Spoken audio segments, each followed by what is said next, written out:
Hello again, everyone, and thanks so much for joining us for this Friday's edition of Alaska Weather on this 21st day of August 2020. I'm Dave Percy, a meteorologist with the National Weather Service, and I'll be hosting today's show.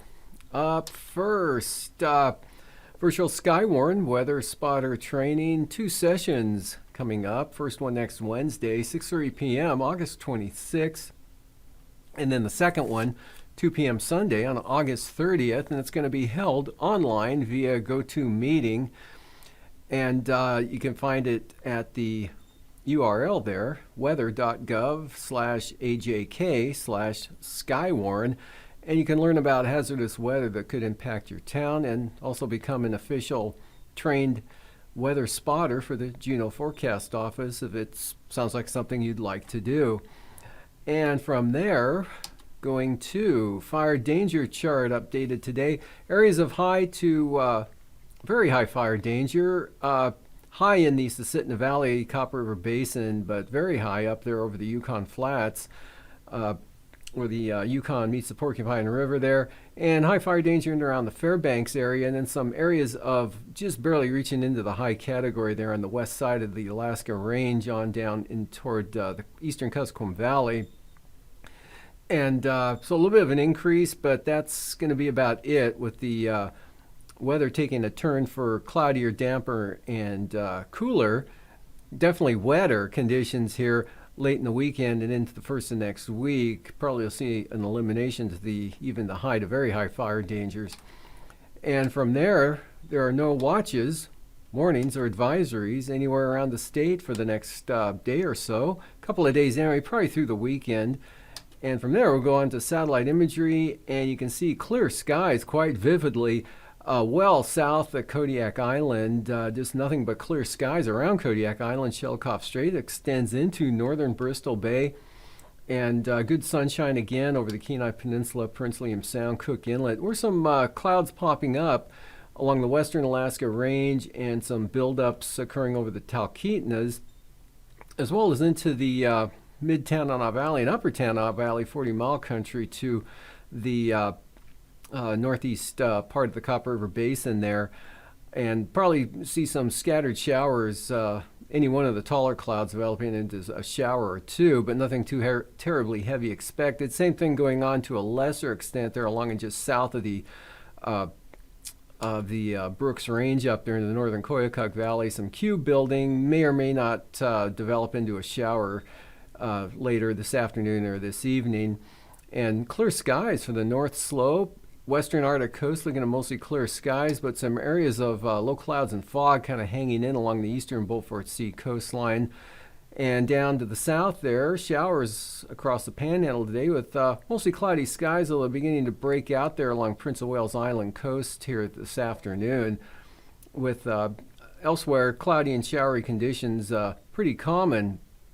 And out to the west, we've got a system there moving with a front and lots of clouds, rain pushing in across the Pribilof Islands today, light rain with about 1/10 of an inch falling there, and about the same amount falling back toward Adak and Atka. But wind's not much of a concern with that front. Off to the east, a weak ridge of high pressure up over the Alaska Peninsula, and sort of up over the west coast areas as well. A few isolated showers forming along the coast, nothing significant, and a few more clouds. But again, that clear skies, Bristol Bay, Kodiak Island, and then the shower threat begins mostly over the mountainous terrain, pretty isolated over the Kenai Peninsula. Basically, it does sunshine, temperatures in the lower to mid-70s today, and reached 80 degrees at Big Lake at 3 p.m. this afternoon. Talkeetna had 79, so another very warm day in the Susitna Valley. Not much different in the Matanuska Valley, Kenai Peninsula area with temperatures well into the 70s. Same thing for the central interior, mid to upper 70s up over the upper Yukon Valley and from about the mid-Tanana Valley with 70s back to the west, 70s Kodiak Island in areas, and showers and cooler, of course, over the Panhandle. Again, with rainfall amount, about the heaviest rainfall amount was 1/4 of an inch at Ketchikan in the last 12 hours, while Juneau had about 0.06 of an inch of precipitation. And some light rain and fog actually into the Bering Strait, with Tin City picking up about, it was 0.15 in the last 12 hours. And areas low clouds and fog for the Chukchi Sea and along the eastern Arctic coast. And the forecast for tonight, that front continues eastward, and it'll be a little breeze. You could see gusts 25, maybe 30 miles an hour for the St. Lawrence Island area, Gamble in particular.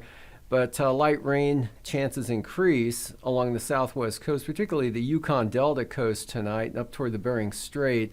Otherwise, behind the front, not much going on, just kind of a west-southwest breeze with isolated showers over the Aleutians, areas of fog into western Bristol Bay and the north side of the Alaska Peninsula. And also for the eastern Boulevard Sea coast. Otherwise, for tonight, risk of some showers over the western Alaska Range and variable clouds for Cook Inlet to Kachemak Bay, but should stay clear over Kodiak Island. And showers continue with 1 week low up over the northern Panhandle there, and another week low just off the coast or to the southwest of Prince of Wales Island. So that's going to keep a chance of showers over the southern Panhandle. And then for tomorrow, that front holds together. Weakens though, but not much, but it still maintains enough identity to produce a band of light rain, fog, and drizzle from the Bering Strait across the western Seward Peninsula. Could see maybe 1/4 of an inch coming in the next 24 hours over the Yukon-Kuskokwim Delta area. Should rain will end by morning for the Pribilof Islands with mostly cloudy skies. Could be some clearing, sunshine actually over the southern Bering Sea and the western central Aleutian areas, but the Fox Islands will be catching the trailing edge of this weak front for some light rain and fog there, and that'll be also for the Alaska Peninsula on the west side. Another mostly sunny day. Kodiak Island continued westerly flow and mild temperatures, but a few more clouds and a better chance of shower, especially over the Alaska Range and into the Kuskokwim Valley. Isolated thunderstorms possible there for the northeastern Copper River Basin and eastern Alaska Range, with shower chances as far north as the White Mountains and even Eagle up to the Yukon River.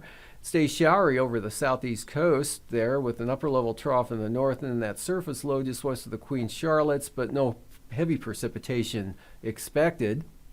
And then moving on to the Sunday outlook, that whole system flow aloft pushes eastward, southwest flow increasing. So widespread area of light rain will push into central Alaska, south central Alaska. Definitely cloudy and cooler conditions. Cooling trend starts tomorrow, continue into Sunday.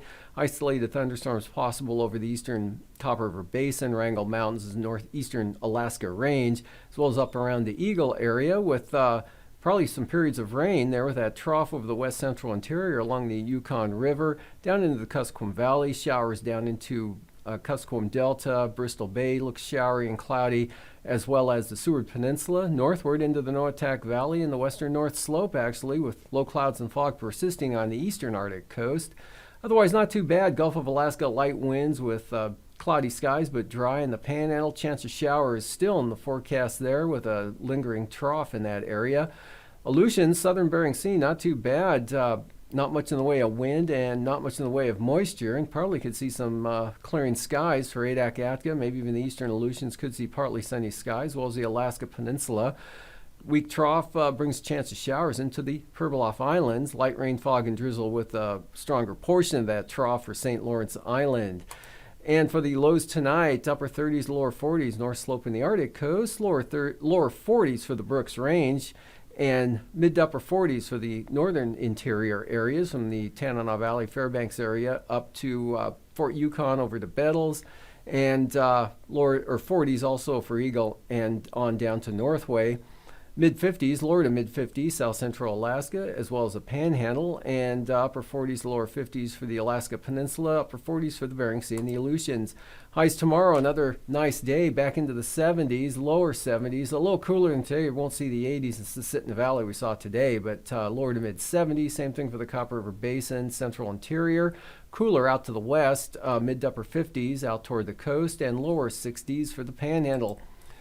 Lows Sunday morning, 40s, North Slope Arctic coast. In fact, 40s over the northern half of the state, lower to mid-50s over the southern half, and upper 40s out over the Bering Sea and the Aleutians. And that'll be followed by highs in the lower 60s for the Panhandle, cooler with 60s, Susitna Valley and south central Alaska region. And now, aviation weather around Alaska.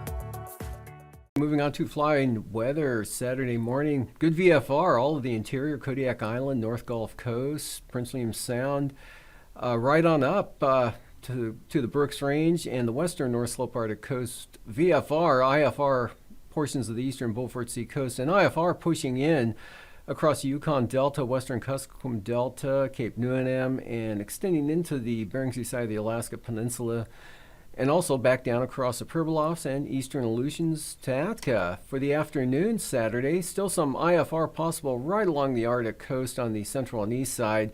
VFR, though, for the North Slope, all of the interior, southward to Kodiak Island and Prince William Sound. Marginal VFR for the Panhandle up to about Yakutat. And then still IFR trying to push in, but having slow going with the split in the jet stream there. But still IFR from the Seward Peninsula, St. Lawrence Island, down across the Yukon-Kuskokwim Delta, Alaska Peninsula.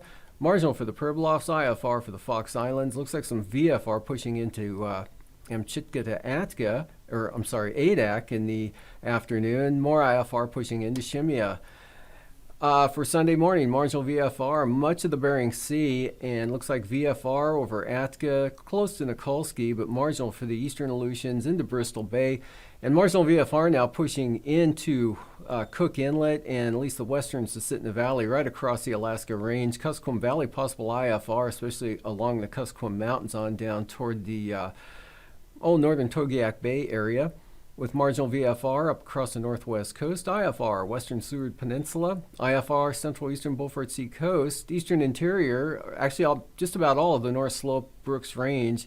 VFR, but eastern interior, upper Yukon Valley southward to the Matanuska Valley, and Copper River Basin will be VFR. Marginal for Prince William Sound now into Passage Canal, and IFR coming into the southern southeast coast, but that'll disappear Sunday afternoon. Marginal VFR, Gulf of Alaska, Panhandle, North Gulf Coast, and lower conditions now along the Alaska Range. IFR into the Kuskokwim Valley, maybe seeping into southern Cook Inlet, or actually Kamishak Bay there, but looks like that'll hold off. Marginal VFR, central western interior. IFR holding on, or VFR holding on from the eastern Brooks Range down across the upper Tanana Valley and the Copper River Basin. Passes, Anatuvik, VFR. Good VFR tomorrow for Adigan and Lake Clark and Merrill. Ceilings visibilities unlimited. Same forecast for rainy on both entrances. Windy, north and south entrance VFR. And Isabel, ceilings visibilities unlimited. And for Mentasta, VFR on both approaches. Same thing for Tanita. Portage, VFR. And Chilkoot and White, though, marginal VFR throughout much of the day. For the freezing levels, not much of a gradient at all over mainland Alaska and the Gulf, 8,000 feet there over the Panhandle. Otherwise, out to the west where the jet stream is trying to push eastward, southwest flow, we've got 6 to 14,000 feet. And for icing, just some possible light to very isolated moderate icing there over the Panhandle, and mostly mixed with the convection occurring over the mountainous terrain of the central and south central interior there, and then that weakening system coming into the southwest brings a threat of some rime icing there, but nothing of the moderate variety, mostly light, isolated moderate on down from the Seward Peninsula to the Alaska Peninsula. Taking a look at the jet stream, upper level low off the Panhandle there, but light winds around that. Pretty slack wind flow aloft here over mainland Alaska. Increases a little bit there over the northern Bering through the Bering Strait, and then strong southwest flow coming into the southern Bering Sea across the Aleutians, with that flow splits there right along the southwest coast. 9,000 feet, same pattern, but lighter, more variable over the interior, variable over the panhandle. It's good southwest flow there showing up over the south or the western central Aleutians and the Bering Sea. It takes a turn to the north as it approaches the coast, but that whole pattern will be slowly shifting eastward, and see gradual deterioration in conditions, becoming more cloudy, wetter conditions starting late in the weekend and into next week across, much of Alaska. 3,000 feet, about the same pattern there. Southwest flow turns southerly through the northern Bering and through the Strait. Turbulence, light to isolated moderate chop there for the western Aleutians, mostly west of Amchitka, and possibly for St. Lawrence Island to the Bering Strait, but nothing too serious. Otherwise, pretty smooth for the rest of mainland Alaska and the Panhandle. And after the break, I'll be back with a marine forecast.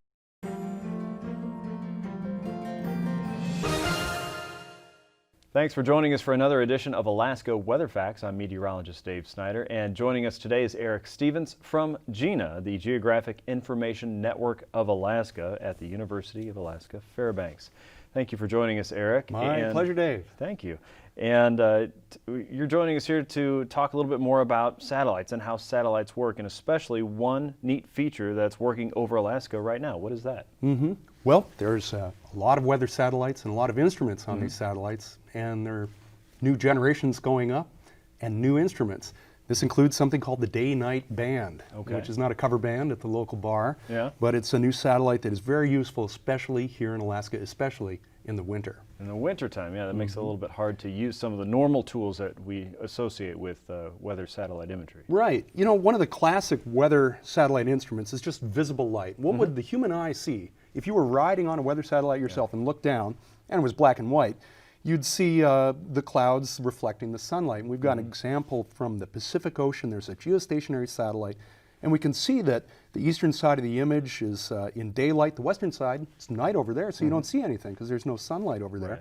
And visible imagery, it's very intuitive. You see the clouds just like you see them standing on the ground, but now you're a satellite seeing them from above. But the problem is, what about the night side of the planet? How do you track the storms? How do you know where the rain is, the snow, the weather, if you can't see the clouds? And that's why, just like a television can change from one channel to another, or radio can change stations, satellites can change the frequency of the electromagnetic spectrum that they're looking at. We can go to infrared instead of visible light. You know, it's heat energy. You can see heat, and we've got another satellite picture from the same time, same satellite, out over the Pacific Ocean. That's the infrared side, and we're seeing temperature there. And even at night, when there's no light, everything still has a temperature. So we're sensing something with a thermometer instead of perhaps the visible side of that, is what you're saying? That's right. On this depiction, colder features are lighter shades, warmer features are dark. And so clouds tend to be colder than the ground. Clouds are higher in the atmosphere, it's cooler. And so that very same image on the western or the left-hand side of the globe, now we can see the clouds there, even though it's nighttime, because we're seeing the temperatures. And one nice feature is that tropical storm there, just in the middle of the northern hemisphere there, hurricane or typhoon, depending on... That's that swirly part that we see in the middle of the image? There you go. You can even see the eye on it there, especially in the infrared image. So we've got two kinds of imagery there from the same satellite, different instruments, you know, different channels like on a television, visible and infrared. You know, it turns out there's no one magic tool. Each has its strengths, each has its flaws, weaknesses. The visible is nice, it's intuitive, it's easy to understand, but doesn't work at night. Infrared is nice, it works at night, you can see temperatures, but there is a catch. What if your clouds and the nearby bare ground or open water, what if those were about the same temperature? Oh, that's going to be hard to figure out what's going on. If you can only see temperature and you have two features that are the same temperature, they will look the same. You won't be able to tell. They're camouflaged. This happens, especially, it can happen around Alaska, especially over the ocean when you have low clouds that are the same temperature as the open water. That happens quite a bit in Alaska. We have an example. Now, this is from a different geostationary satellite. It's down over the Atlantic Ocean. Look in the South Atlantic. In infrared, we've highlighted in a yellow circle there. There's some patches of clouds, but it looks like there's a clear area in the middle of that image. That's the infrared look. But let's take a look at the visible channel. And we can see there's a stripe of clouds across the middle of that circle that is only visible in the visible. Okay, right. The trick here is that those are low clouds of about the same temperature as the surrounding ocean. So from an infrared point of view, where you're seeing temperature, the clouds in the water nearby are the same temperature, they look the same. It's only on the visible that you can see what stands out as the actual imagery. Okay. Two tools, each have their strengths and weaknesses. Can we combine them? That's where the day-night band comes in. Oh, okay. It's a super sensitive visible sensor that can actually see by moonlight. It can even see the aurora. Wow. And in Alaska, we have long winter nights. We can use that day-night band. Here's an example from that storm that blew the Kullik drilling platform ashore near Kodiak Island in December back in 2012. This image is right near when that storm happened, and it's in the middle of the night in December. But this looks like visible imagery. Looks like daytime imagery. It's amazing. That sensor can take any little bit of moonlight and just make the most of it. We can see so much detail. Even in the northern part of the image there, you can see some aurora up there. The northern lights That's that band that goes across the Arctic slope? You got it. That's the northern lights. We're seeing black and white image here, so Yeah. you don't get the green or the purple colors How there. about that? But that is the aurora. There's another example of the day-night band, and this is from January of 2013. It's about 4 in the morning, and this is a snapshot from Weather Service software.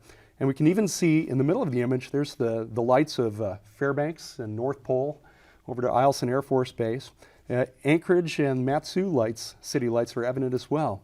We can see, even though it's 4 in the morning in January, there is no sunlight to be had, that just enough moonlight is available that this sensor can see that. So we're trying to solve that puzzle where visible light is good, but only during the daytime. IR is good at night, but you can't see the difference between clouds and ground sometime. Right. The day-night band is an attempt to do the best of both with one tool.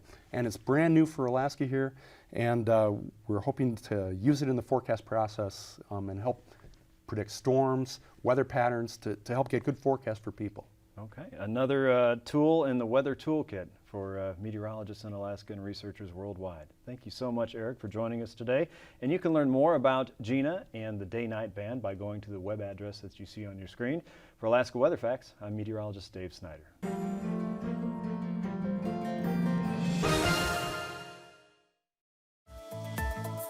And now, marine weather around Alaska.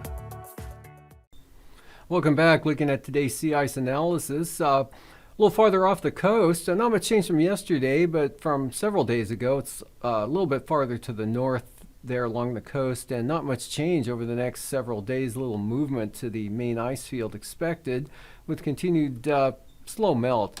And for the coastal water forecast, northeast winds 15 knots on the south coast, west winds at 10 knots with 5-foot seas on the central coast, and southeast at 10 on the north coast. For Clarence Strait, southerly winds at 20 knots with 4-foot seas, south 10 for Stevens Passage, Lynn Canal, south winds 15 knots with 3-foot seas. And then the outlook for Sunday, kind of a light variable wind pattern for the north coast there, with seas running at about 4 feet, and westerlies at 10 to 15 knots on the south coast, seas 5 feet. And light variable winds over the central and southern inside waters as well, with 2-foot seas there, winds no more than 10 knots. Lynn Canal, Glacier Bay, south 15, seas at 3 feet. Prince William Sound tomorrow, south winds 10 knots with 2-foot seas. And for the North Gulf Coast, southerly breezes at 10 to 15 knots, seas running around 4 feet. West 15 for the Barren Islands, and 20-knot winds from the west for Kamishak Bay. Cook Inlet, south winds 10 to 15 knots with 2 to 3-foot seas. For Sunday, Cook Inlet, southerly winds 15 to 20 knots, 4 to 5-foot seas. Southeast at 10 for Kamishak Bay. Southeast 10 for the Barren Islands, pretty light winds there, as well as the western North Gulf Coast. And the eastern North Gulf Coast, southeast winds 15 knots, and Prince William Sound, east at 10. Kodiak Island, southwest winds 20 knots, 6 to 7-foot seas tomorrow. And from Castle Cape to Sitkinak, as well as Bristol Bay, winds will be westerly at 20 knots. Alaska Peninsula, southwest 20 knots, seas 4 to 5 feet. And for Sunday, for the Alaska Peninsula, west-southwest winds 10 to 15 knots, 4 to 5-foot seas, southwest 15 in the forecast for Bristol Bay with 4-foot seas. And Kodiak Island, west-southwest breezes at 15 knots with 3 to 5-foot seas. For the Fox Islands on Saturday, looks like Unmak Island, southwest 15. Unalaska Island, call it southwest at 20. Seas running 4 to 6 feet in those areas. Adak, southwest wind 15, 4 to 5 foot seas. And then for Amchitka Island, winds will be southwest at 20. And small craft advisories for Kiskout to Shimia, southwest winds 25 knots, 8 foot seas. And then on Sunday, it looks like small craft advisories for the western Aleutians from Shimia to Amchitka, for westerly winds at 25 knots. Adak, west winds 15 to 20 knots, and mostly 20 knot winds there for the eastern Aleutians, with seas running 4 to 6 feet. For the southwest coast, look for south winds at 20 knots with 6 to 5 foot seas. And for the Pribilofs, not too bad wind-wise tomorrow, southwest at 15, southwest 20 for St. Matthew Island. St. Lawrence Island looking at a south wind at 20 knots, seas running 6 feet, while Norton Sound, south 15.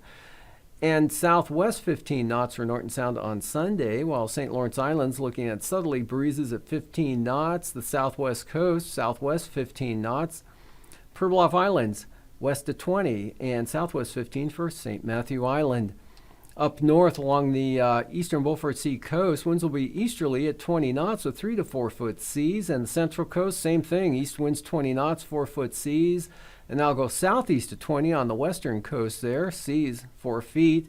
And south to southeast winds 15 to 20 knots from Cape Beaufort to Wales.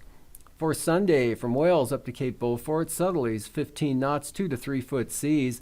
Southwest 10 knots and 3 foot seas on the western coast. Central coast, light east winds at 10, and that extends over to about Kaktovik, and then from there to Demarcation Point, east at 15. For tonight, low clouds and fog in the eastern Beaufort Sea coast, and otherwise should stay clear into the evening there for the west side. Variable clouds over the western inland areas of the state with an increasing chance of rain later tonight along the Yukon Delta coast. Up to the Bering Strait, look for periods of light rain for St. Lawrence Island. Breezy conditions there, otherwise not too bad out over the Aleutians and not too bad over the interior with variable clouds. Stays showery over the Panhandle, and that continues into tomorrow, the persistent weak trough in that area. Chance of thunderstorms over the Wrangell Mountains, eastern Alaska Range, and maybe the Talkeetnas and western Alaska Range in the north. Otherwise, a little cloudier and a little cooler, and that'll really continue into Sunday. Much cloudier and damper over the western and central interior area. These forecasts are for planning purposes only. Call 1-800-WX-BRIEF for a formal pre-flight briefing. Always file a flight plan before you go flying.